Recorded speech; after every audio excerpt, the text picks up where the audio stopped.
So hello everyone, and in today I'm going live from my secret bookshelf to review a book. If you guys don't know me, I am Pavni, and I have a bookstagram called Pavni the Reader. So today I will be reviewing the book The Ramayana Secret by Anurag Chandra. So the reason I picked up this book for reviewing is because one, I am very enthusiastic towards mythology. I think it is one of the most important things that drives our lives in the current situation. And two, this book is a retelling of the Ramayana, and every person who lives in India has read or watched the Ramayana in any way, shape or form. So this book, written by Anurag Chandra, is a short retelling of the Ramayana. So this book starts with a prologue in which Kalki, who is the last avatar of Vishnu, which has not yet happened and is supposed to happen in Kali Yuga. So we're waiting for that. And so yeah, in this book, Kalki in the prologue is making his army, get ready for a huge war that he has to fight against the evil, which is most of the times a theme in mythological stories and everything we see around us. So Kalki is preparing his army to fight against the evil, and they are like almost losing. So to make them have more self-confidence, he tells them the story of the Ramayana, the story of Rama, and how he defeated Ravana with his power.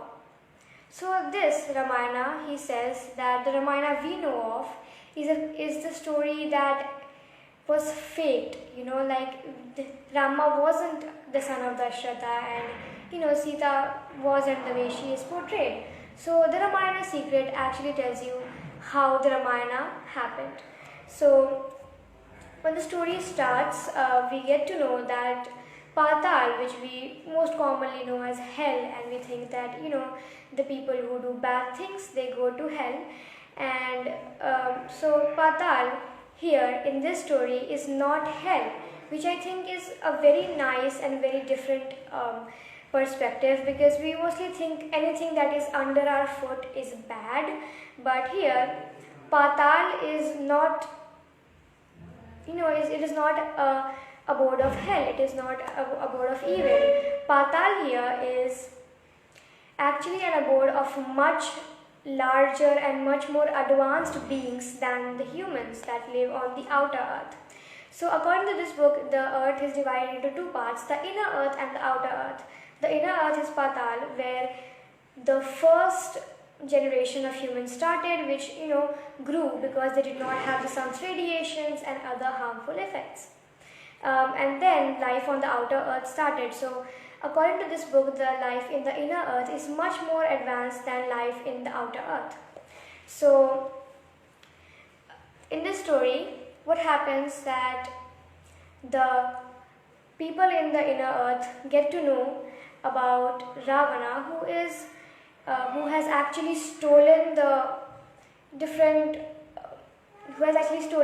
scriptures which have the secrets of the inner earth, because the inner earth is a secret to the outer earth, and only the rishis and the spiritual beings who actually do years of penance get to achieve it. So Ravana has stolen these scriptures, and now he is ruling Lanka. So the inner earth people, they get really scared.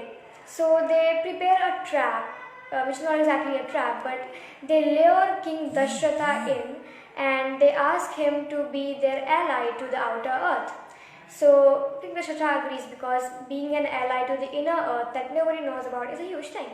So he agrees, and so the plan is to have 4 inner earth beings, which are larger and more stronger and more advanced, to go to the earth as the sons of King Dasharatha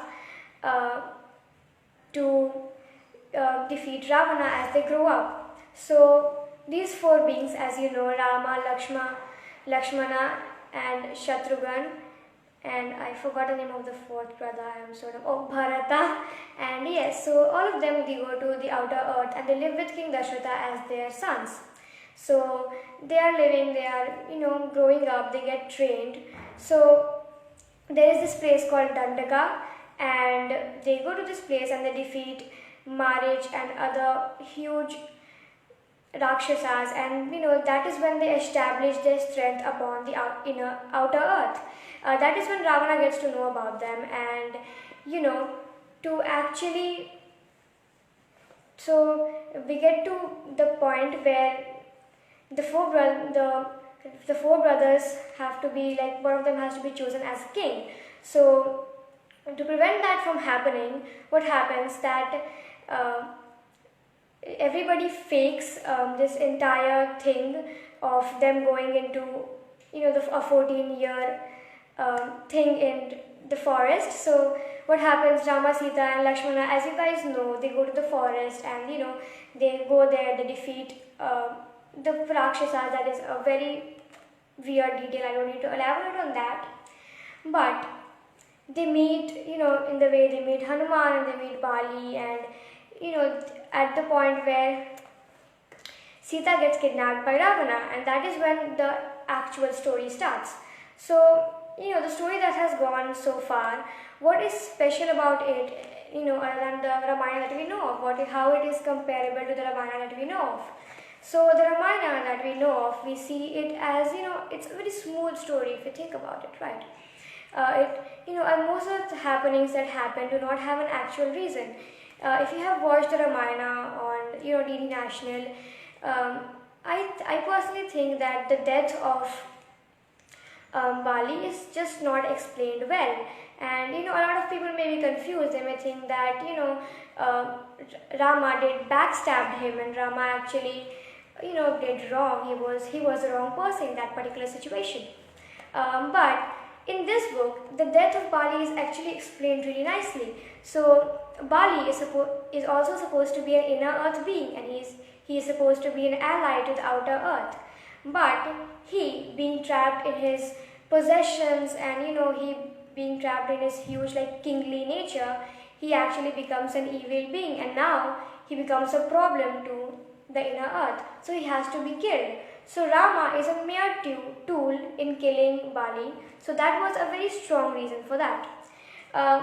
Now I would like to talk about the characters before we move on to the second half of the book. The characters that we know of, we have Rama, we have Sita, who are the main characters. First of all, I would really like to talk about Sita. People think that she is, a huge icon for females, and she is seen to be a very strong woman. But I personally think that she is not, as strong as she is shown, because first of all, her portrayal is actually very, very, very rooted in patriarchy. Because the Lakshman Rekha is actually, if you think about it, it's very sexist if you think about it. Because Lakshmana, he actually did not, draw the particular Lakshman Rekha to actually protect her. If you think about it, the Lakshman Rekha was drawn so that Sita, being the only female in the entire forest, does not lure or does not lure any other males, and she does not run away with another male. So that was the thinking, when drawing the Lakshman Rekha. That is extremely sexist, and actually, when you think about it, if Sita was actually that strong, why did she not protect herself from Ravana? So, now we move on to the story. So, in this story, Ravana is actually supposed to be Sita's actual biological father. So, Ravana, when his first daughter Sita was born, he brought a fortune teller, and the fortune teller told him that Sita was going to be the reason for his death. So, what he did, he asked Suparnakha, who is his sister, to kill her. So what she did, she was actually very, very soft towards the child. She did not kill her. She just left her in the city of Janaka, and when Janaka saw him, and he just brought her, and then she was named Sita, and then she was brought up there. But actually, Ravana was Sita's father, and Sita, when she knows about it, she actually becomes really soft towards him. When we think about it, because in the Ramayana that we know of, Ravana kidnapped Sita for her to be his wife, and that is very, very wrong. So how is a father kidnapping his daughter, or another stranger male kidnapping a particular woman, comparable. How is that same, and which one is worse? So I personally think that Ravana being the father in this story actually really really well explained why Ravana actually kidnapped Sita in the first place, because Sita being kidnapped in the actual Ramayana is, I think, is a plot driver. You know what I mean? Because Ravana being such a strong person in the real Ramayana, he could have easily defeated. He thought that he can easily defeat Rama. So why didn't he challenge Rama in the first place? Why did he actually kidnap Sita? It's really really pointless when you think about it.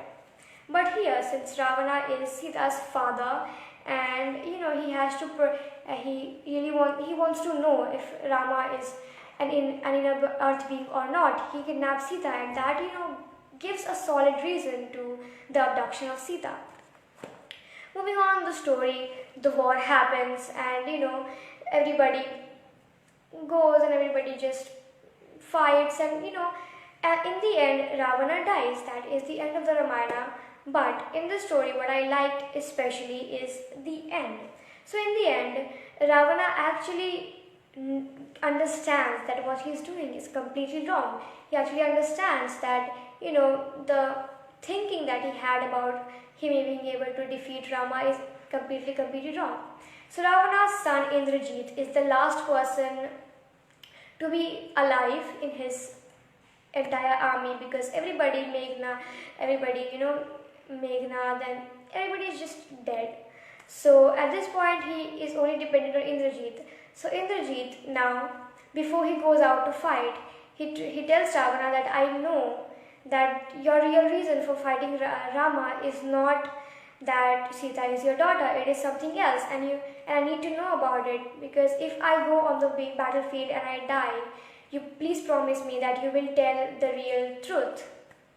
So Ravana till now is hiding that he has the scriptures. Nobody else apart from Ravana knows about the scriptures. So that is his little secret, and that is why he is fighting Rama in the first place. So Indrajit goes on the battlefield, he dies.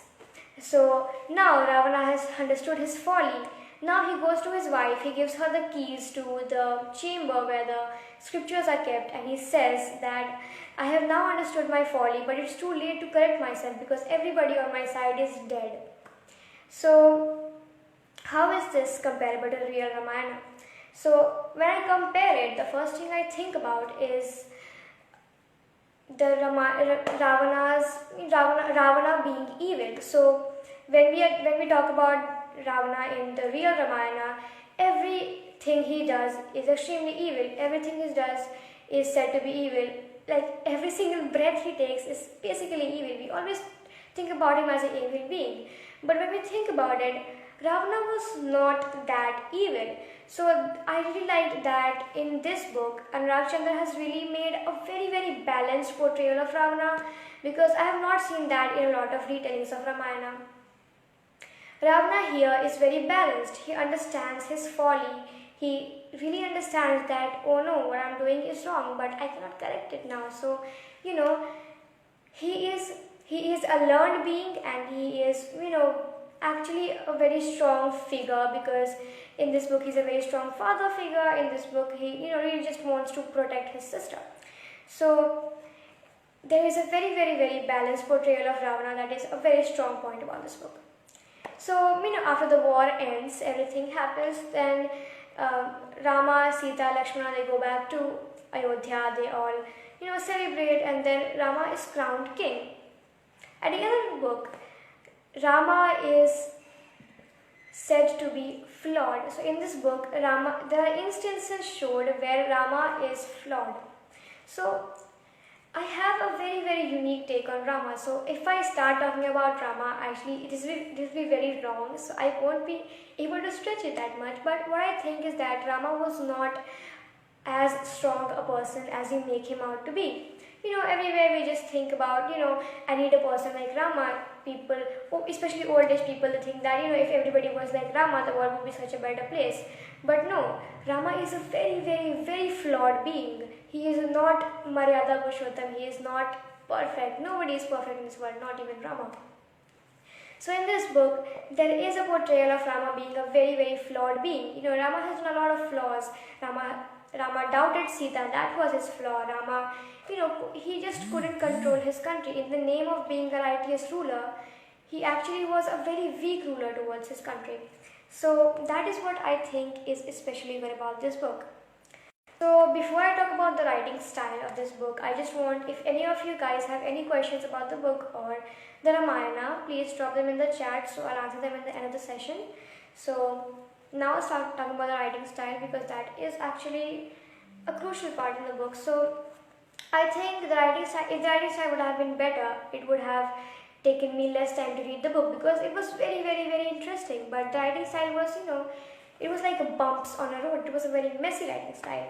The only way I can rightfully describe it is, imagine you are in 5th grade or 6th grade, and a teacher asks you to think of a particular idea that you are very passionate about and write something about it.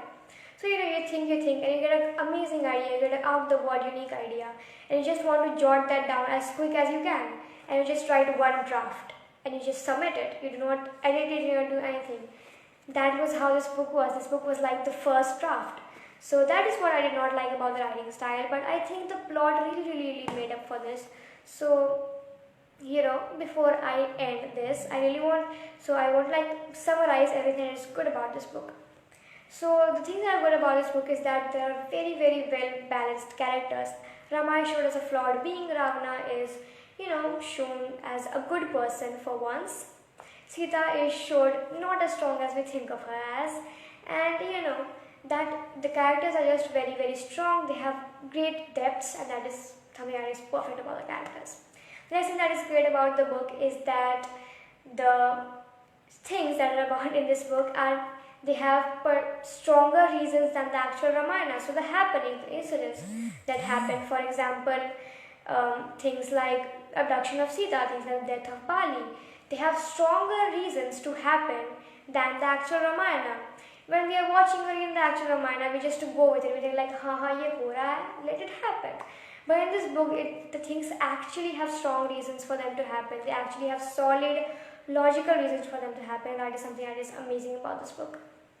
So, to end this, I would just like to say that that is a great recommendation from my side. It's completely a 4-star book, and it is a great recommendation because it has strong characters. It is very, very plot driven, and it will change your perspective of the Ramayana and everything we learn about in Indian mythology. So so you can grab this book anywhere you want. This book is not yet on the My Secret Bookshelf website, but will be soon added. And you can buy other mythological based books on the My Secret Bookshelf website. You can get them for extremely great discount. There is also a particular discount code that I will share in my story, so you can go check my story out. So there's a discount code. You can get your books gift wrapped. You can also get like signed copies of books. That will be great. So you can go check out your favorite books on the My Secret Bookshelf website, and this book will also be added soon, I hope. And that was it for my review of the Ramayana Secret. Hope you enjoyed it, and I will end this live now. Thank you so much for watching.